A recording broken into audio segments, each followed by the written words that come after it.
This is Fit to Succeed in partnership with NordicFitnessEducation.com with hosts Ben Pratt. Thanks for joining us.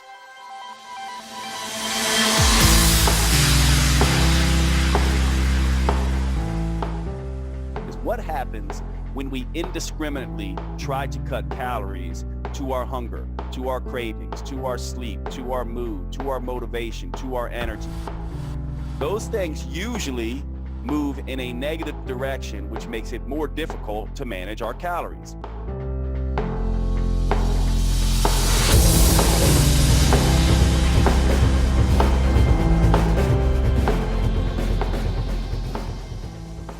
Hello, listeners, and welcome to another Fit to Succeed podcast. I'm super excited today. I have a guy I would consider one of my mentors, someone who I've looked up to in the world of functional medicine, and particular with regards to hormones and weight management. It's Dr. Jade Teta. Dr. Teta, it's fantastic to have you with us today. And good to see you, brother. Nice to be here. Oh, fantastic. Now, just to help give our listeners a little bit of background about you, you actually began your career in the personal training space and then decided to shift up gears and move forward, and you've gone on to become a qualified naturopathic physician. What was it that made you switch that direction in your career? Well, you know, it's interesting. I always wanted to do medicine, but I would actually say I switched from personal training into naturopathic medicine and then actually back to personal training a little bit, actually, the way it's gone. But it's funny. We as personal trainers, I spent 25 years as a personal trainer. I started when I was 15, by the way, which a lot of people get shocked by that, but I was writing programs as early as 15 years old for people.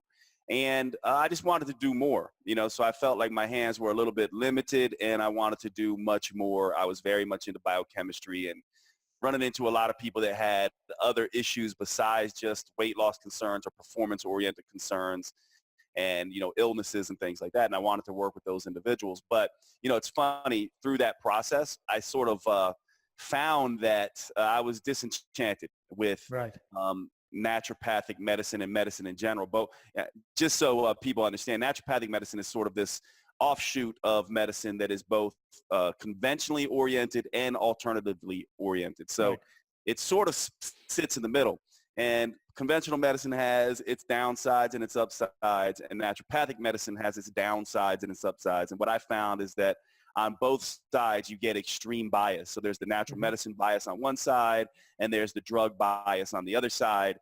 And I became a little disenchanted with that and wanted to be, sort of squarely in the center, and saw that if I really wanted to help my clients, moving back towards a personal training model where I was spending most of the time working on nutrition and exercise was the key. And so, I had this roundabout sort of way of doing things where I went personal training, medical, sort of oriented, and then back to personal training. And I think that, that's kind of where things started. That's where I first started a company called Metabolic Effect, which I've since, sold off. And it just exploded from there. And I'll say, since we're talking to personal trainers, it's interesting. I think a lot of personal trainers have this idea that they want to do more than just meet people and work out with them. We as personal trainers, we act as psychologists at times. We act as nutritionists at times.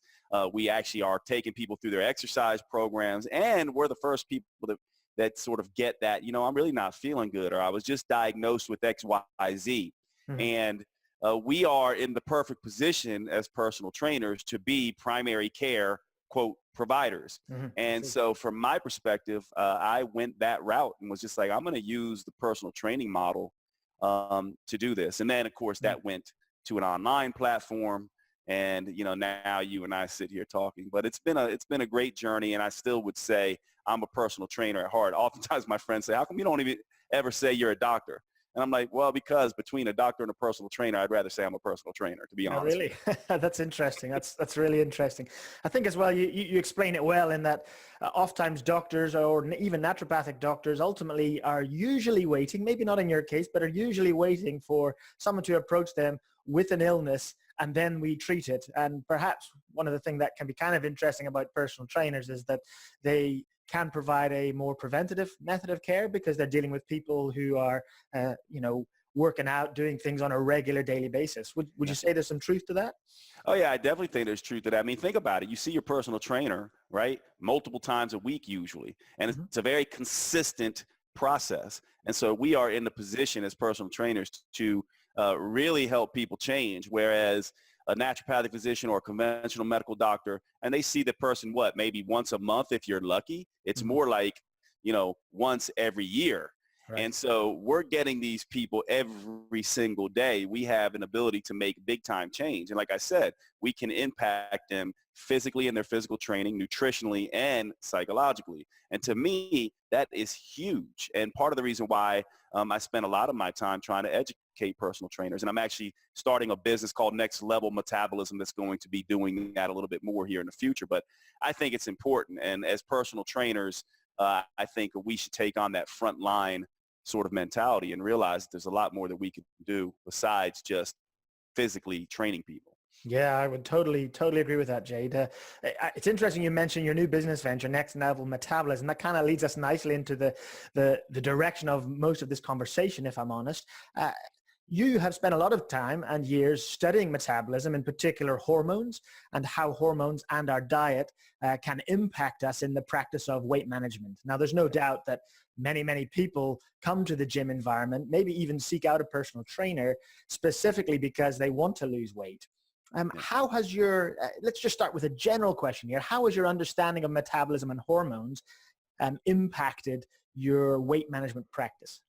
Oh, it's been huge. As a matter of fact, I'll tell you guys, just yesterday, I was scrolling through Instagram as we do, and I saw this, someone put up a pyramid, right? Mm-hmm. You know how you guys ever see these pyramids that say, this is the most important thing, and diet's next, and supplements are next, and that kind of thing. Well, this pyramid was basically at the base of the pyramid was calories, and it was basically the entire pyramid. And then the peak of that pyramid essentially said intermittent fasting, keto, supplements, everything else, essentially saying that calories are everything and all this other stuff is just, basically not really useful. And what my mind did is immediately go, this is why there's a problem, because yes, this is true, except for the fact that in that big space where calories were, we need to put hunger management, craving management, motivation for exercise, understanding of the impact of movement, stress management, sleep management. All of these things dramatically impact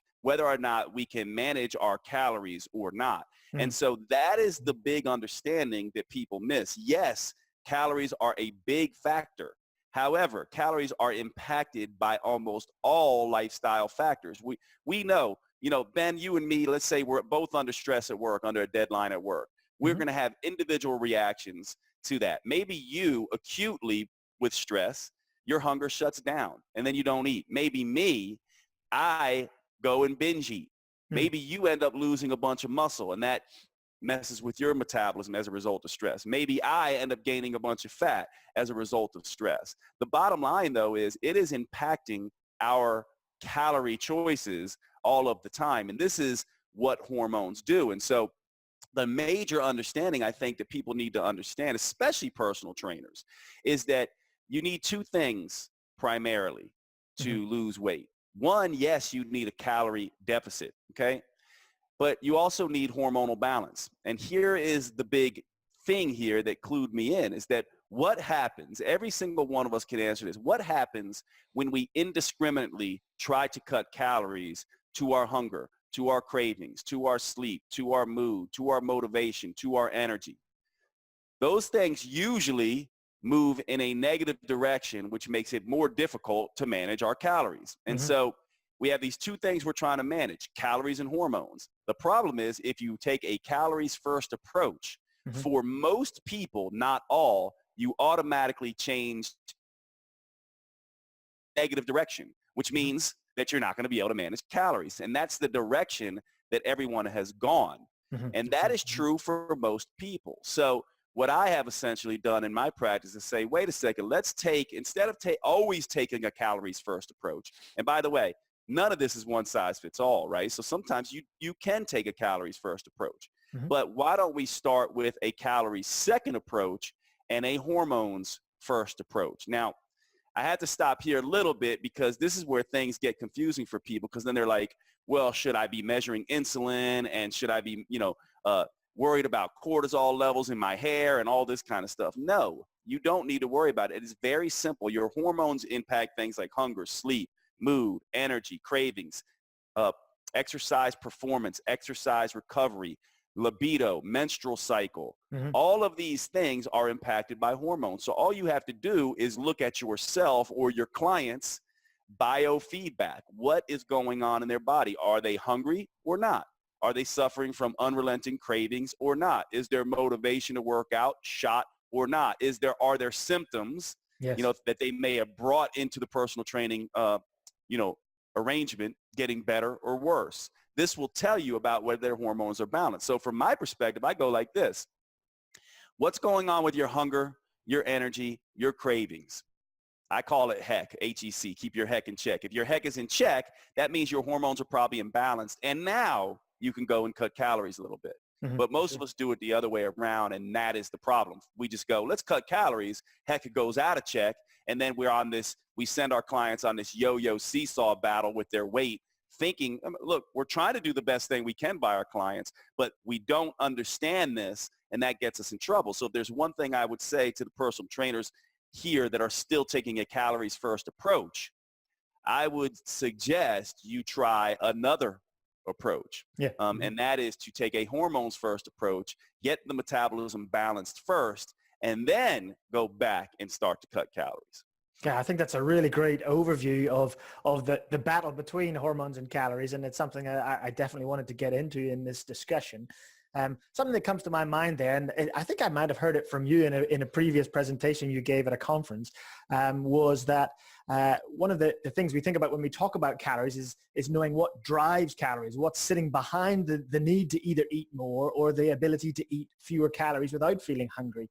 And I think that's one of the things that sometimes gets lost in that discussion, where people just say, right, you have to control your calories, as though it's always a simple choice. I just have to mentally decide and then track it, and it's easy. But as you very well put there, the body will adjust and adapt to almost any change you try to make as it manages its need to eat and survive and manage the processes that it's trying to balance in metabolism. Yeah, it's interesting. We all talk about, trying to have a fast metabolism, right? That's the big thing, right? I would love to have a fast metabolism. He has a slow metabolism. He has a fast metabolism, that kind of thing. We don't want a fast metabolism, and here's why. Anything we do to try to speed up the metabolism also speeds up hunger, right, and speeds up cravings. And this is why whenever we try to speed up the metabolism, we see this in research after research. Go do cold plunges. Guess what? Yeah, the metabolism speeds up. Guess what else? You get hungry. Go do, exercise like crazy. Yeah, the metabolism speeds up. Guess what? So do you. You get hungry. And so what we really want is we want a flexible metabolism, because the way that the metabolism works is it is adaptable and reactive to everything you do, which you just mentioned. And so what we really want is we want the ability to be flexible with our metabolism. And the way that we do that is to expose it to different things at different times. So for example, if you want to try the keto diet, that can improve metabolic flexibility because you're operating now on one biochemical pathway. However, if you keep doing keto over the long run, you'll become inflexible. And so you don't want to keep doing it. Intermittent fasting can help with flexibility if you don't do it forever. Controlling calories can help with metabolic flexibility if you don't do it forever. Eating less and exercising more can help with metabolic flexibility as long as you don't do it forever. And so another rule of metabolism and hormones is that one of the reasons people fail is because they have this very wrong idea that they should find a thing and keep doing that thing forever and ever and ever. And just about as soon as you find a thing and do that thing and it works for a little while, it will stop working.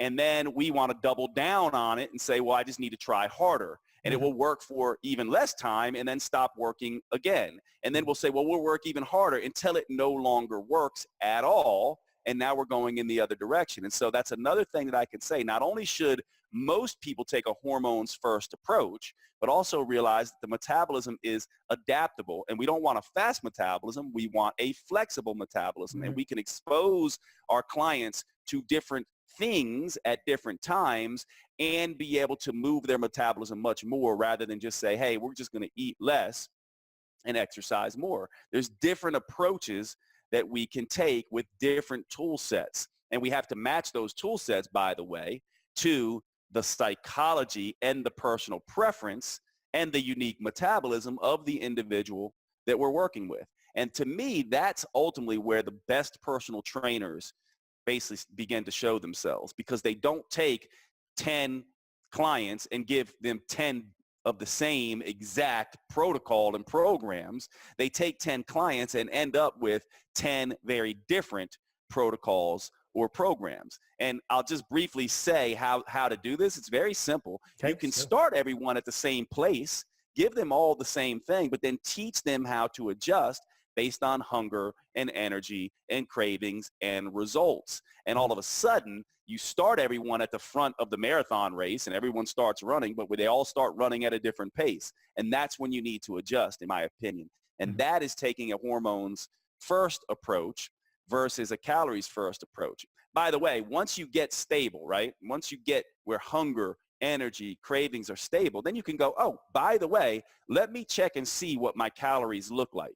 Yeah. And so it's not that you're not paying attention to calories. You absolutely are. You're going back and saying, what are they? And do I need to tweak them down now that my hormones are balanced? Because just because you don't have hunger and don't have cravings and have good energy does not mean you're getting the results you want. Sure. So you do have to go back and use sometimes the calories and the macros to say, okay, now that we're stable and this person's feeling good and balanced, now I can begin to tweak things a little bit.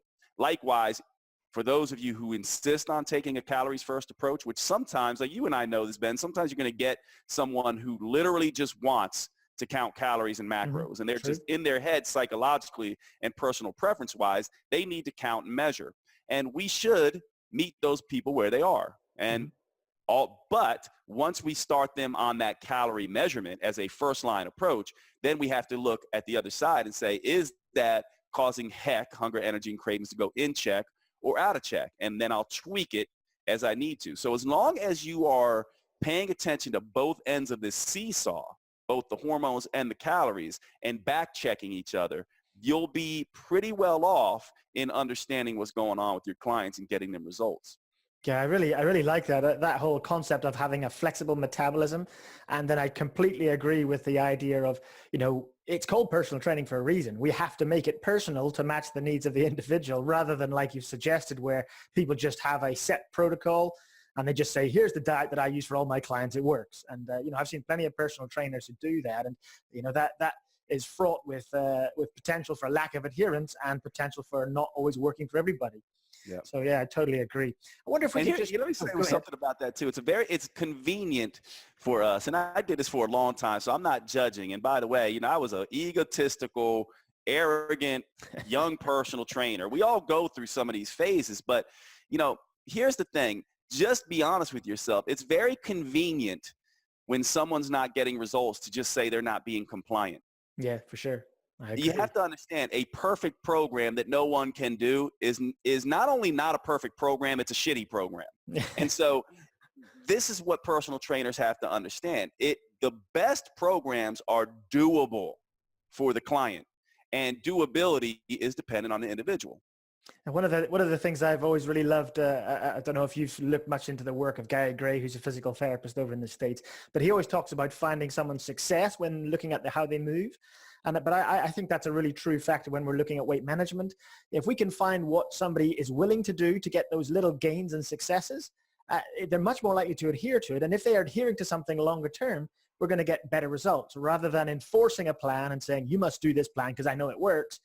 But the person is looking at it knowing that there's so many elements that they're just not going to be able to achieve. So I agree 100%. Right. So let's get into the detail just a little bit, because I'm probably after too much here, trying to get to the bottom of the hormonal thing within half an hour. But let's just get into a few of these. Now, if we are to just for a moment, just put the calories thing to one side and then say, let's talk specifically now about the way hormones control weight management. if you had to make a call, and perhaps this question's a bit loaded, if you had to make a call as to one hormone that perhaps has greater priority in your eyes, which hormone would you look at for as a starting place for managing someone's weight? Yeah, there's two really, and to me, it's insulin and cortisol, and the seesaw balance of those two.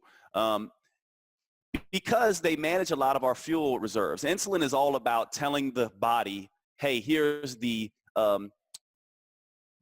nutrients that we have available to us. And cortisol is all about saying, hey, here's the stress that we have to deal with. And these two things are battling all of the time. So to me, these are the two that we have to manage the most. And, you know, they're very misunderstood because, first of all, insulin, like a lot of times people hear insulin and they think carbohydrate, right? Carbohydrates release insulin. They do.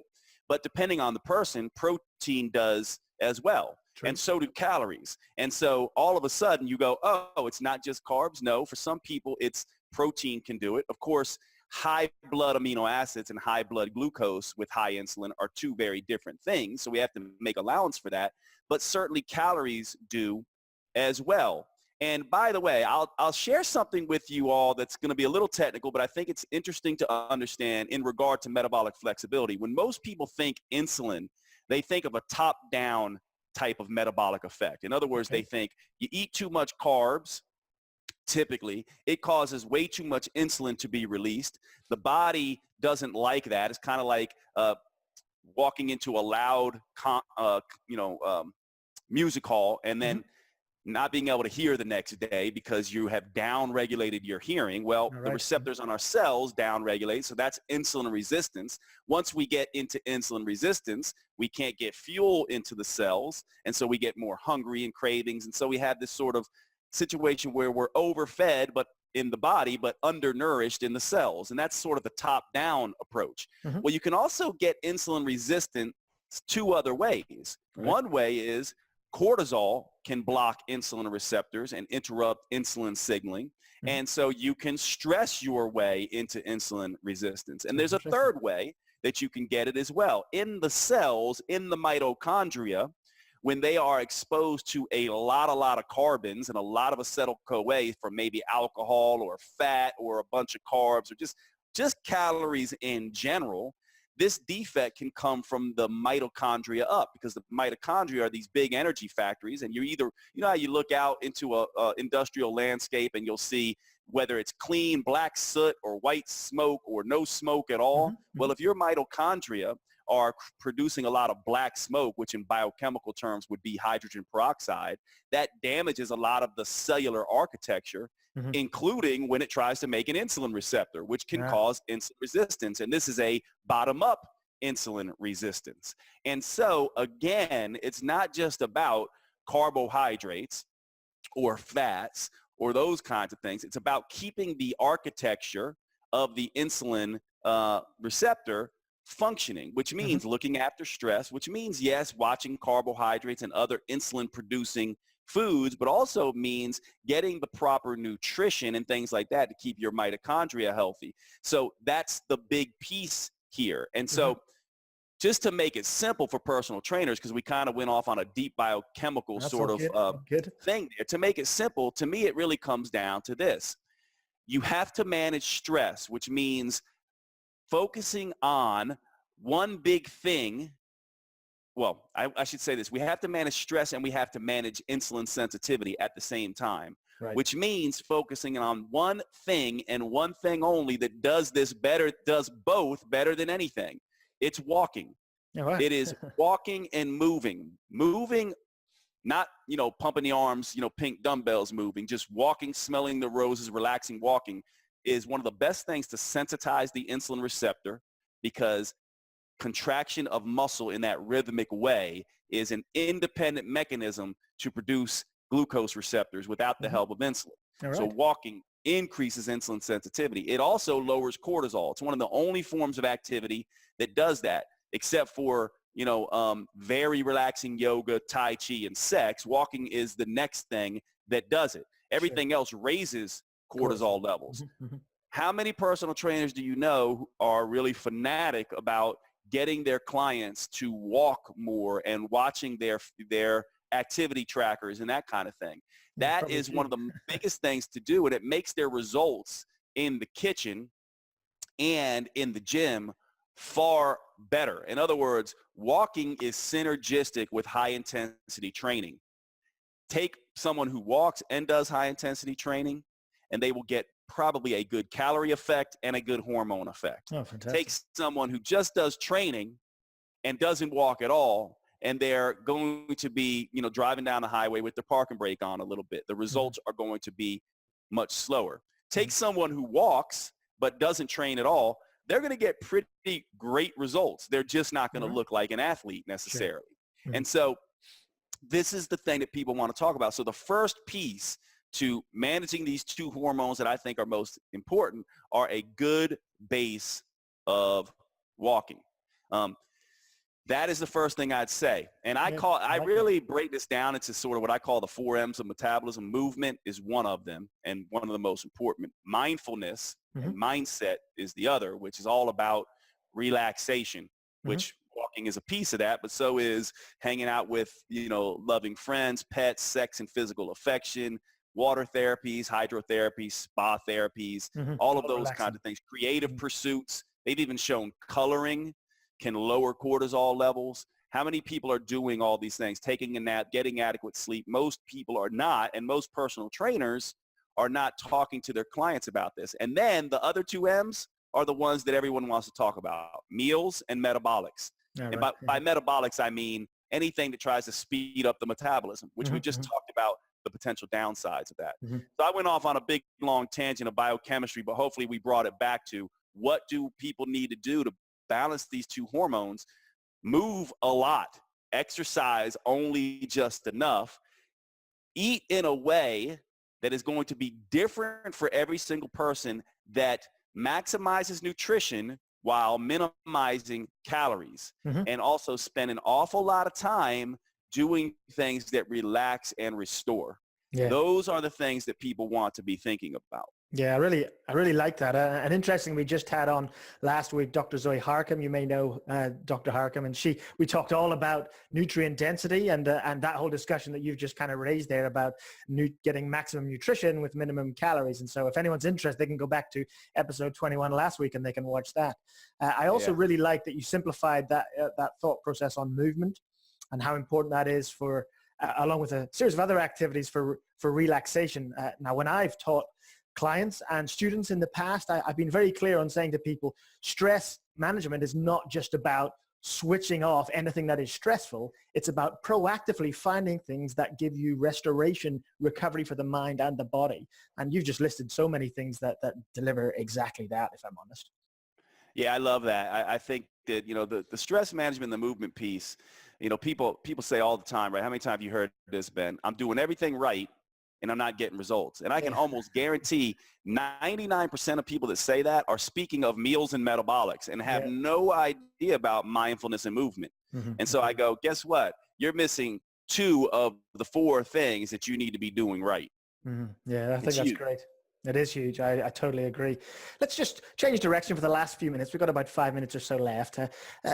We've talked in general about insulin and cortisol.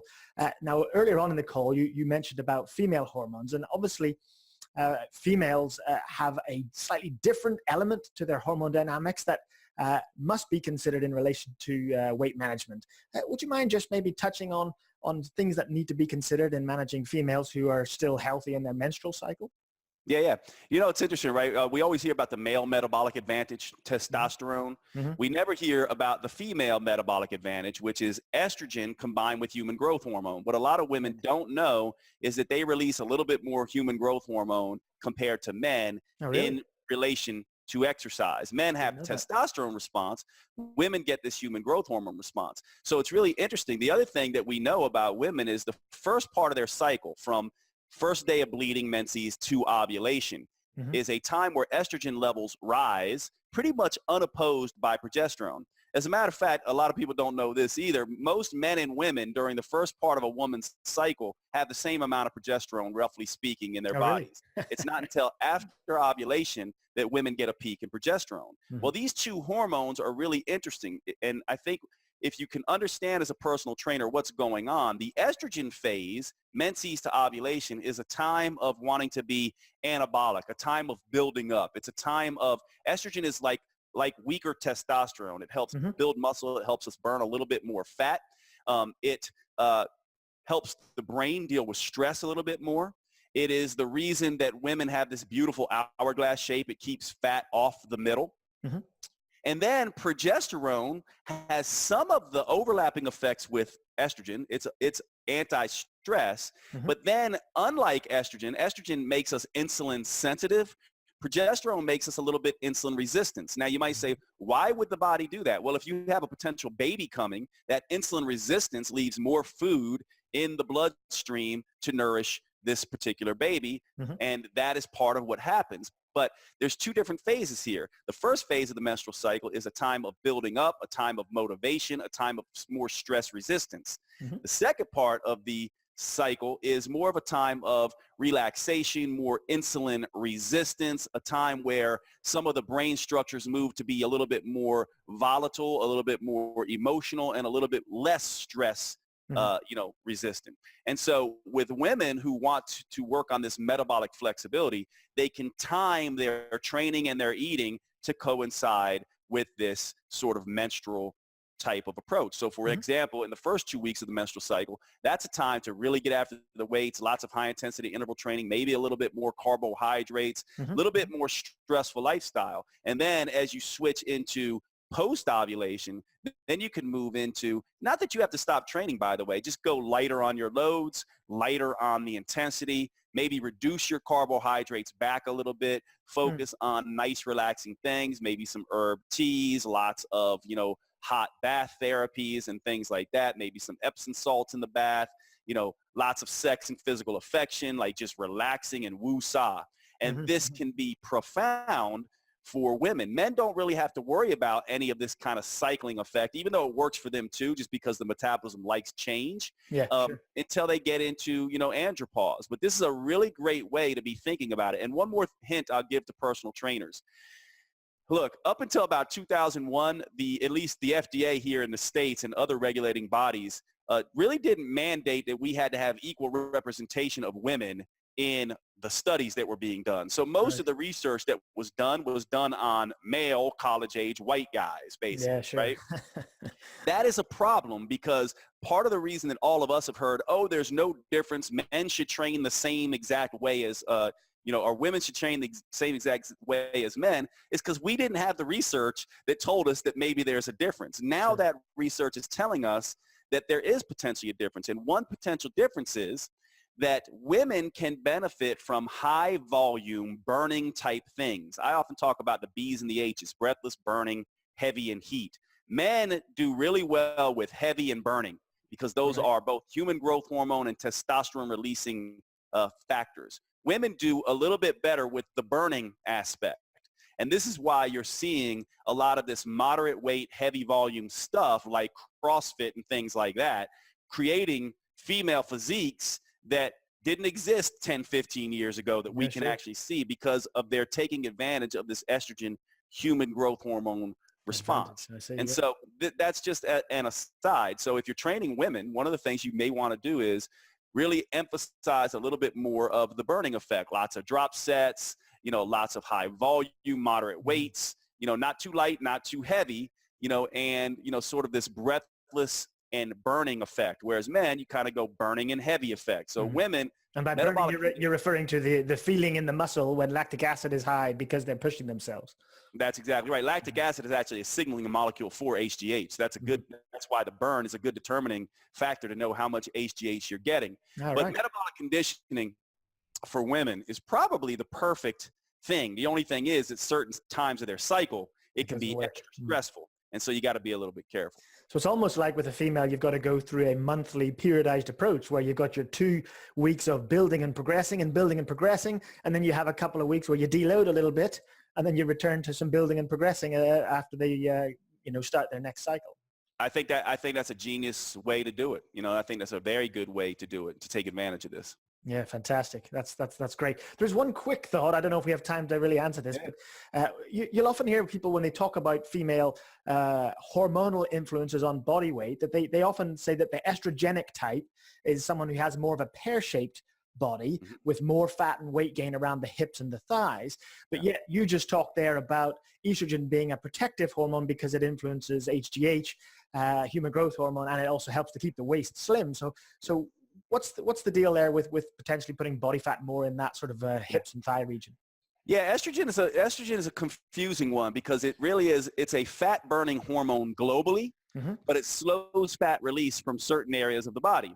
Right. The hips, butt, thighs, and breast. And so I would say that an estrogen dominant woman is not necessarily a pear-shaped woman. She's more of an hourglass-shaped woman. Right. I would say this, as soon as you start to get more estrogen dominant over progesterone, that hourglass shape starts going a little bit more pear. I see. So it's too much estrogen in relation to the progesterone. Is that what you're saying? Yeah, and we have to be careful here because the genetic aspects of this are so prevalent. And so we can't necessarily say, and we've tried, by the way, and I know there's people out there who've tried to say this, but they really can't with the current science, where you can't necessarily look at a woman and say, oh, she's pear-shaped, she must have extra estrogen. It has a lot to do with the receptor densities and things like that. But the confusing thing for women is, well, I've always heard estrogen is a fat, store. Not necessarily. Estrogen is a global fat burner all over the body. It's just that it causes you to lose fat more slowly in certain areas. So if you're losing fat all over, but slower in certain areas, like the hips, butt, thighs, breast, that is part of what women are seeing when they're beginning to lose weight. And it also can cause increased fat storage in those areas. So for women who are frustrated with that, that's what's tough, because they'll go, well, I want to lose my butt and thighs.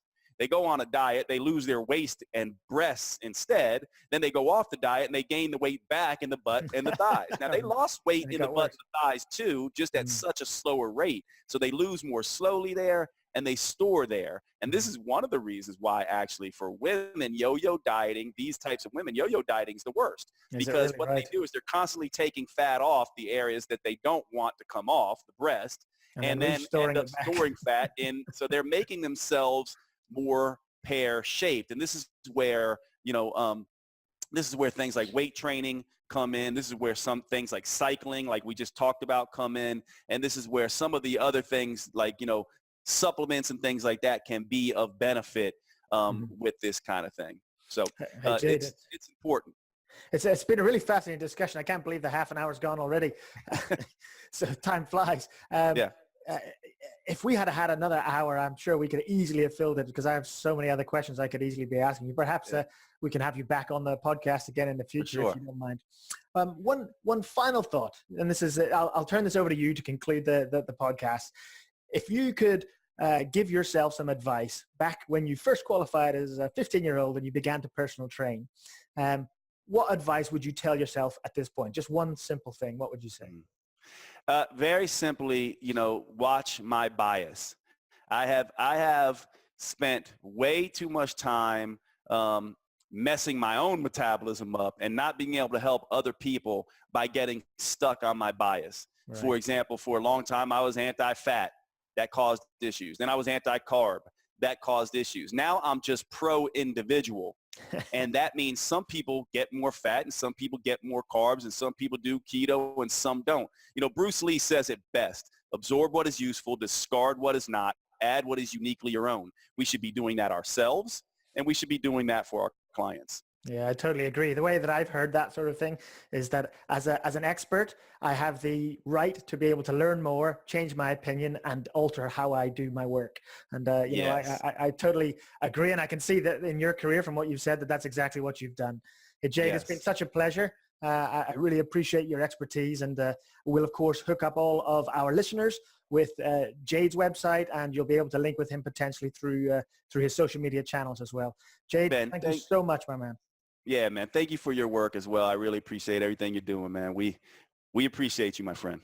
If you enjoyed this podcast, please subscribe and share via social media. You can also rate the show on iTunes, Stitcher, or YouTube. If you'd like to know more about us, then check out our range of online courses at www.nordicfitnesseducation.com.